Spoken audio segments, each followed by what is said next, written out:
life. Tell everyone. Are you definitely 3 years old? Yeah. Yeah, you're only 3. And who helped you? That many. Okay. Okay, worried then. Yes, that many. Who helped you with that? Who helped you do that dance?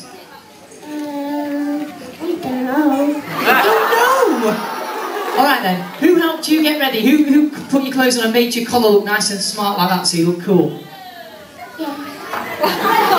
Yeah, he did it all by himself. I think we should have one more massive round of applause. He leaves the stage for Thomas!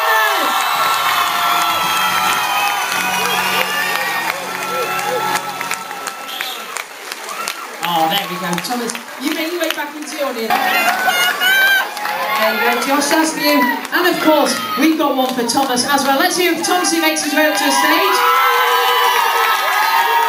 Yes, there you go. And also, you don't go away empty-handed. You get your Haven Entertainment Medal. Let's hear it for Thomas, Josh, Charlotte, Aidan, Matthew, Charlotte and Lauren. Our winners and runners up in Haven's Got Talent tonight. There we go. Absolutely cracking competition tonight. There we go. Well, it just goes to show you that Haven has indeed